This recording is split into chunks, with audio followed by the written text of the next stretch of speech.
مصر کے ایک ملک پر ایک بادشاہ حکومت کرتا تھا۔ اسے شکار کھیلنے کا بہت شوق تھا۔ وہ اکثر جنگلوں میں شکار کھیلنے کے لیے چلا جاتا۔ ایک دن وہ شیر کا شکار کر رہا تھا کہ ایک دم شیر بادشاہ کی طرف پر جھپٹا اور پھر بادشاہ کا عربی گھوڑا اچانک بھڑک اٹھا۔ بادشاہ کو زمین پر پٹک کر سر پٹ ایک طرف بھاگ کھڑا ہوا۔ بادشاہ کے سپاہی اسے محل لے آئے اور فوراً شاہی حکیموں کو بلایا گیا۔ شاہی حکیموں کے مشورے سے اس کی ٹانگ کاٹ دی گئی۔ تھوڑے ہی دنوں کے اندر ٹانگ کا زخم بھر گیا۔ بادشاہ بالکل صحت یاب ہو گیا، لیکن ایک ٹانگ کٹ جانے کا بادشاہ کو بہت صدمہ تھا۔ اب وہ ہر وقت اداس اور غمگین رہتا۔ اب اس نے شکار پر جانا چھوڑ دیا، ہر وقت مسحری پر خاموش پڑا رہتا۔ اس بادشاہ کی ایک بہت خوبصورت بیٹی تھی۔ اس کا نام زہرہ جبی تھا۔ یہ اپنے باپ سے بہت پیار کرتی تھی۔ اس کا دل بہلانے کے لیے گھنٹوں اس کے پاس بیٹھی رہتی اور میٹھی اور سریلی آواز سے پیارے پیارے گیت سنایا کرتی، لیکن اس کا غم کسی طرح بھی دور نہ ہوا۔ بادشاہ کے محل سے دور ایک پہاڑی تھی، اس پر ایک بڈھا رہتا تھا جو بہت عقل مند تھا اور دانا تھا۔ دور دور سے لوگ اس کے پاس آتے اور اپنی مصیبتیں بیان کرتے۔ یہ دانا آدمی بہت مفید مشورے دیتا۔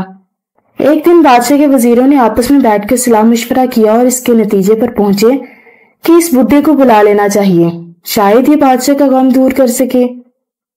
جب بڈھا بادشاہ کے سامنے حاضر ہوا تو بادشاہ نے اسے عزت سے اپنے پاس بٹھایا اور کہا، بڑے میاں، تم میرے ملک میں سب سے زیادہ دانا ہو۔ اگر تم میرا غم دور کر دو تو میں آدھی سلطنت اور اپنی بیٹی کی شادی کر دوں گا۔ بڈھے نے مسکرا کر بادشاہ سے کہا کہ میں ایک چھوٹی کٹیا میں رہتا ہوں، تخت و تاج سے میرا کیا ہوگا؟ میری عمر اس وقت تقریباً 80 برس ہے اور شہزادی ابھی جوان ہے۔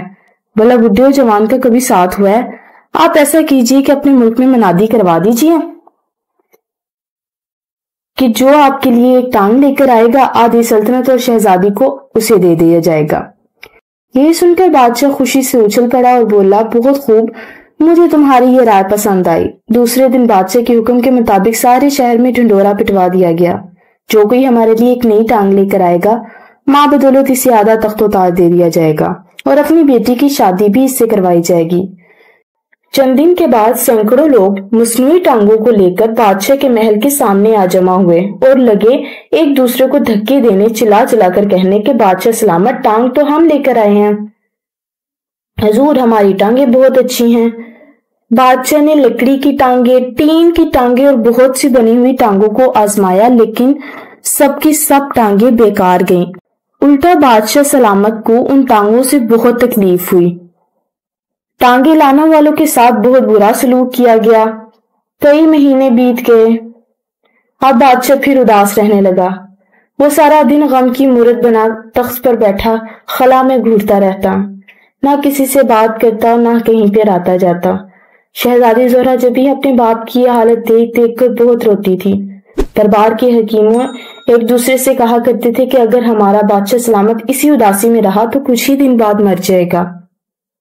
ایک دن بادشاہ کے دربار میں ایک خوبصورت نوجوان شہزادہ حاضر ہوا اور بادشاہ سلامت سے ملاقات کی خواہش ظاہر کی۔ بادشاہ نے اس نوجوان کو اپنے پاس بلایا اور اس کے آنے کی وجہ دریافت کی۔ اس وقت دربار میں بادشاہ کی بیٹی زہرہ جبی بھی اپنے باپ کے ساتھ ہی ایک چھوٹے سے خوبصورت تخت پر بیٹھی تھی۔ وہ خوبصورت شہزادے کی طرف دیکھ کر مسکرانے لگی۔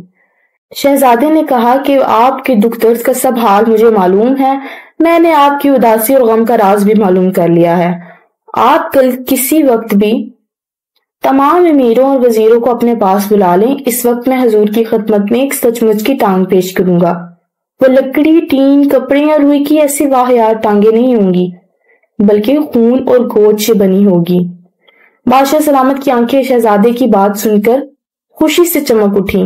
کہنے لگا، اے نوجوان، کیا تم سچ کہتے ہو؟ شہزادے نے کہا کہ ہاتھ کنگن کو آرسی کیا ہے، کل اسی وقت دربار میں حضور اپنی آنکھوں سے دیکھ لیجیے گا۔ یہ کہہ کے شہزادے نے بڑے ادب کے ساتھ جھک کر بادشاہ کو سلام کیا اور تیزی سے دربار سے باہر چلا گیا۔ دوسرے دن بادشاہ نے سب امیروں اور وزیروں کو جمع کر لیا۔ بادشاہ کی بیٹی زہرہ جبی کل کی طرح آج بھی اس کے پاس ایک چھوٹے سے تخت پر بیٹھی تھی۔